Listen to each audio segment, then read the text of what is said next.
Welcome to another Straight Up Tuesday tip. I'm Tom Shellcross. With me as always is Mark Ainley. And with us again, Jonathan Klemm. Welcome back to the Underground. Yeah, thank you, gentlemen. Another Tuesday tip. Ready and excited. But you're short your hair. You're missing your hair this time. So yes. So for our listeners, we had Jonathan on episode 423. It's an awesome episode. He's very open about an investing experience that did not go perfect for him. At the time, though, he had the long locks. We just basically stared at his hair the whole time. So go check that one on YouTube, and then go check this one out to see the difference, because he finally cut that thing. Yeah, cutted it and donated it. So nicely done, sir. Yes, all sir. right. So I can't help you in that category at all. So all right, you deal with a lot of homeowners looking to get in at a low down payment and do some sort of value add to their 2-unit, to their single family, to whatever. And the two main paths we know of are the 203K loan and the home renovation. And we've had lenders on talking about both of these. Can you break this down, what to expect from the construction side of things? Because there is some red tape. It's a little bit more in-depth of a process going down both these paths. Yeah, both loans, I think, equally, amazing. Both the 203K and the Homestyle. The 203K, FHA 203K is actually backed by FHA. And so basically there's more guidelines that come with that one. You can get in with a little bit lower down payment, 3.5%. And the Homestyle is a Freddie Mac, and I think Homestyle is Fannie. And so just two different government entities that back it. And so with the Homestyle, you can get down in with 5%, but there's less requirements in that one. So you can actually really scope out your project for exactly what you want, versus the 203K, where there's going to be specific things that are required by the FHA guidelines. Yep. So let me just break it down. Let me dumb it down for people like me. So the 203K, because it's FHA, it's similar credit requirements, right? There's a little bit more flexibility on the borrower's profile. There's a little bit more red tape, though, on the actual construction. There's certain things that you can't do. There's certain timelines you need to hit. Like you have the HUD consultant involved. With Homestyle, it's a higher down payment. It's not the 3.5%. You're putting a little bit more money down. You have more leeway on your construction, right? Is that a good? Yeah, correct. And there's summary? two different types of 203Ks. So you can either do the limited, which would be anything under $75,000, and that does not require a HUD inspector. Anything over $75K would be the standard 203K, and that would require a HUD inspector. And they're going to actually come out. Process is going to be, they're going to come out and they're going to come through and put together their scope of work and share that with the borrower. The problem I see most often is that 203K HUD consultant, a lot of them aren't as detailed as it needs to be to have a very, very clear scope of work. And that BOR, bill of repairs, ends up being kind of your scope of work, your Bible, your contract. And so what I see too often is that people are going for low numbers on these renovation loans. They get a poorly written BOR.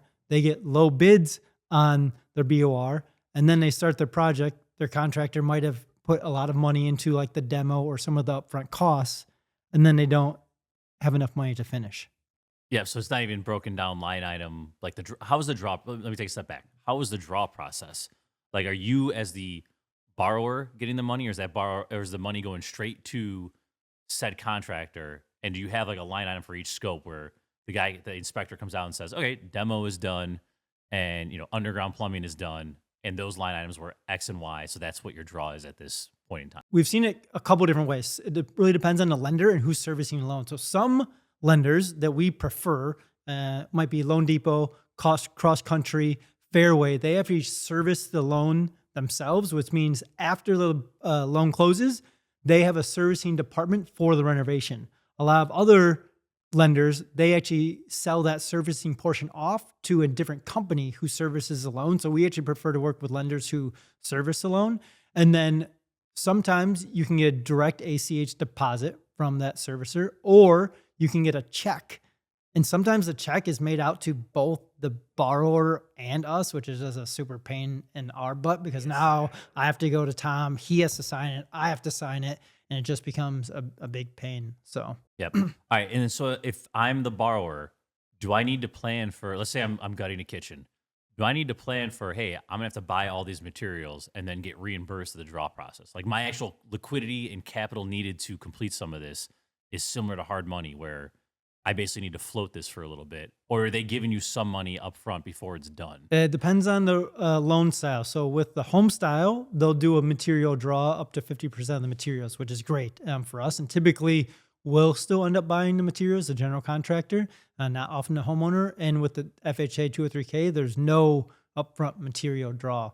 And so oftentimes, like that's also the problem or challenge I see with a lot of contractors is we're the ones who are often floating the money, and so if you don't have that interest built in to the loan as far as like who's going to cover it, like you're coming out of pocket, to pay for the work. Cause too often these subcontractors, they also don't want to be floating the money either. And so it's a challenge when you don't have that upfront draw. As a contractor, how are you, when someone comes to you and says, this is my financing setup, this is how I plan on paying for it. How do you handle it differently? Is there a different approach to a client versus a traditional someone that's just got cash to pay? Oh yeah, 100%. I mean, now we have a specific process just for these renovation loans. So if you come and do a consultation with us, we have a separate process where we start and make sure that one, you have the right HUD consultant, because each one of these guys are different. And so we have certain people that we really like to work with. Certain people, like I said earlier, they don't write good scopes of work. And so, yeah. Yeah, you as the borrower, Tom, you get to pick your HUD consultant. So, and we can suggest people, but you don't have to obviously use who we use or use who the lender recommends. Local? Yeah, they're all local. So, and it's actually pretty easy to get your HUD consultant license, which is kind of scary too. You either have to have a certain amount of home inspection time or a certain amount of time as a general contractor construction experience. Yep. All right. So let's say I'm locked into one of these loans and you have, set pricing with the lender, a set rehab draw, or a set amount of rehab to draw from. You start opening the walls and you're like, you know what? We are going to change all the plumbing, right? Or whatever. There's a $20,000 change order waiting for you. Do you have any leeway to go back to the lender, or as the borrower, hey, anything over that initial dollar amount is coming out of your pocket? Yeah. So I think that's probably the best question that we should touch on. And so there is a contingency in both loan types. It's usually somewhere between 10 and 20%. And so we can go into that contingency if there's unforeseen changes coming up. I think the hardest part, though, is sometimes there's not even enough money in the contingency to cover some of these changes. And so I really think that's where we've taken a different approach. Is now too often people are rushed with these these renovation loans, right? Because they have a closing date. They're trying to get things done as quick as possible. And what I've found is like when you start rushing through these and you're not doing the detailed scopes, you're not taking the extra time to do this, different discoveries, you end up having way more changes because you didn't take the time up front. And so I think, really taking your time is the thing that we've pressed on any and all of our clients. And too often, the other really big challenge is the size of the project. Are you getting plans and permits? Because that's like the chicken and the egg game always, because you can't get your, in theory, bid from us until we have the plans. You can't fund the plans until your loan closes. And so you get into this huge dilemma of how do you scope out the entire project when you don't have a full set of plans? Yeah, that's a whole roundabout there. And just a side note to that too, we even run into this, like the trades. You list this is the electrician I'm going to use, this is the plumber I'm going to use. They don't have the plans to scope off of. You put them on there. If you don't have like that relationship, like they can put whatever number they want. They now, got right? you. Now you can pay a few $100 and change them and go through the pain in the ass of doing it. But like it's a very weird process going back and forth. Yeah, and I think echoing that point is like people get so, tight and scrutinizing on their budget, but I think like the real way to think about these loans is you're unlocking the bank to fund your project over 30 years while you're putting down 3.5 or 5%. So if you're having to pay a contractor $10,000, $15,000, $20,000 more than you might this other guy, but this guy is going to scope out the project properly and do it correctly, like that's where the real value lies, in my opinion, versus trying to save $5 or $10,000 using, the cheap and expensive guy that hasn't done a lot of these renovation loans. Yeah, you need to hedge any construction. You got to hedge your downside. You don't go broke missing the upside. You go broke missing the downside, right? Like that's where things go bad. And so many people miss that of you're spreading that over 30 years. So that change order to get the electrician off is a pain in the ass, but it's a small price to pay for it. Well, let's take a step back here. Like budgets are hypothesis, right? There's no Like you're gonna get in there and things are gonna happen. Like that's construction. Like it's a hypothesis. You put your best foot forward and you layer in all the different information. But like someone says it's gonna be this dollar amount, like it's not gonna land on that number. It's gonna be higher, lower, whatever. But like it's your best foot forward. Especially in this scenario, your hypothesis is what the actual works costs. You might just eat in your contingencies just because the actual costs were wrong, let alone something else went wrong. Yeah, the scope could be right. Your estimated cost could be Yeah, wrong. yeah. Anything could go wrong on it. Like we all, as humans, we want this total direct 1 + 1 = 2, and like that's not how this works. I've seen a lot of people, including myself, going through the lending process where the lender's asking, it wasn't these type of loans, but more of just construction loans. They're asking for so much stuff and you're just trying to get the shit turned in. And you forget that, or you don't realize that some of the stuff you put in writing up front, actually, that's what they operate off after closing. So I know I've made that mistake with trying to just scope out a property where it's like, I'll figure it out. And here's the dollar amount and here's the estimate what I'm going to do. But it really doesn't line up to what actually has to be done because I'm just trying to get through with it. Yep. All right, I got 2 more questions for you. One, like let's say you are doing plans and permits, and let's say you're buying, 2-unit building, 3-unit building. Tenants aren't going to be moving out for another 4 or 5 months. Their leases are up. You've given proper notice. So you're not starting between the permits and the tenants moving out. You're not starting the rehab for 3 or 4 months. Like, are the lenders cool with this, or do these lenders have some sort of timeline and guideline you need to stick to? Yeah, I mean, there's definitely deadlines that are put in writing in the lender agreements. For the standard or the limited 203K, it's 9 months now, so that's anything under 75,000. For the standard, it's 12 months now, so that actually got changed more recently. And for the FHA, I think the guidelines are roughly the same, but it also depends on the lender. And it's not a if you don't finish by this time, like what are they going to do? Like they need the project to finish no matter what, and that's the most important thing, that you get done. And there's reasonable reason for it to be delayed. If there's not good reason, if there hasn't been changes and the contractor just hasn't shown up, like that's when the lender might get involved and say, okay, like you need to think about finding someone else who can come and do this work, because there's no good reason for this work to have taken this long or nothing to happen to this point. Are there any penalties for not hitting those deadlines, or is it just they know they have to be flexible? Yeah, there's not that I've come aware of, not from the lender per se.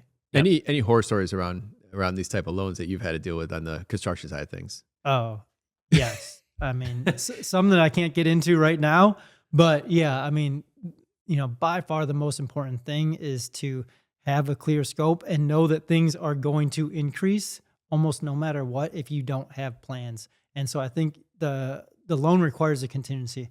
I think no matter what, like you have to have your own set of cash reserves as well outside of the loan, because again, if you get into these situations where you don't have enough money to finish, like that's where, things go really bad, and when you can get done, 5, 6, 7 years from now, it's going to be great, right? You just got, $100,000, $200,000 finance over 30 years, no matter what, the project's going to be a success, but getting to that finish line is by far the most important part. From the developer side, obviously you guys want to get paid in draws or every milestones, but how many draws are you allowed to get, or how does that work? With Five typically, on standard. On the limited under 75K, it's actually, you get half of it up front on the limited. So you get whatever it is, 35.5 or 37.5 out of the gate if it's 75K, and then you get the other half when you finish. So it's great when you start, and then once you're getting towards the end, like you've kind of like slowly run out of funds too. So Yep. All right, one more inverse of this. We keep talking about going over. Let's say you scope something 150K. You end up not doing one of the units. You end up deferring the roof. You change the scope the other way, where you're only using $80,000 of the 150. Yeah. So what happens? Yeah, that's what I really want to talk about. So I appreciate you bringing it up. So the issue is that all of these get appraised at the beginning of the loan based on their ARV. So if all of a sudden you cut out adding a bedroom or adding square footage or any of that, like it no longer works with the loan, because now you're not going to be able to meet that appraisal amount on the back end. And so that's why making sure that you're very, very clear on your scope is so important, because it's appraised at the front and appraised at the end. And if it doesn't match based on the value, like now you're going to be having a problem. Got it. So if you sign up for this scope, they're giving you that basically ARV number. You have to get to it. The market can change. That's out of your control, but you have to do the scope that you said you were going to get. you were going to do to get to that number. Yeah, you can't reduce scope scope that's going to affect the ARV per se. Now, one interesting thing is you can leave it in a ready to paint situation. So if you planned on painting it yourself, like you could get it ready to paint and not have to paint it yourself. So there's ways you could de-scope the project towards the end if you were running out of money. Yeah, but if you said you're going to duplex down to the basement and you end up not doing it, like that's going to hurt. Like you're going to be in a bad spot. Yeah, I mean, that question's been brought up several times, and every client has figured out how to do what they said they were going to do because, you don't have an option. Yeah, you don't, right? You end up, being upside down with the property because now it's not valued at what you thought it was going to be. Yep. All right. All good stuff. Jonathan, this is awesome. We'll link to you in the show notes so our listeners can learn more about you. And then we're going to wrap with our Chicago Fact. Mark, who are we playing for? All right. Sponsoring. Today's sponsor, yours truly, Quality Builders. And we are playing for 𝗕𝗃𝗀𝗁𝗁𝗁. Shane, if myself or John gets this question right, you get a $50 gift card brought to you by Quality Builders. All right. We'll do Adler Planetarium. It's got a little construction to it as well. So the last time I asked you about the planetarium, it was the oldest planetarium in the Western Hemisphere, which is kind of cool. But it started Adler, the guy who got this all off the ground. He gave a gift of $500,000. That's in today's money. That's like roughly $9 million. And he said that will cover the construction costs of the planetarium. The actual estimated cost was roughly, so he gave $500K. The actual was $500K, $700K, $3 million, $5 million.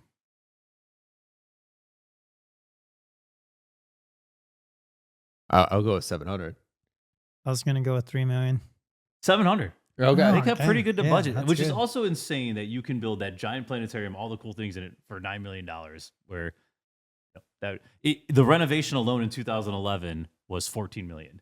Wow. Just how low labor was back then. We had our What year was What that? year was it built? 1920 something. So you just had the mass immigration pool coming in, working 20-hour days. No OSHA, no.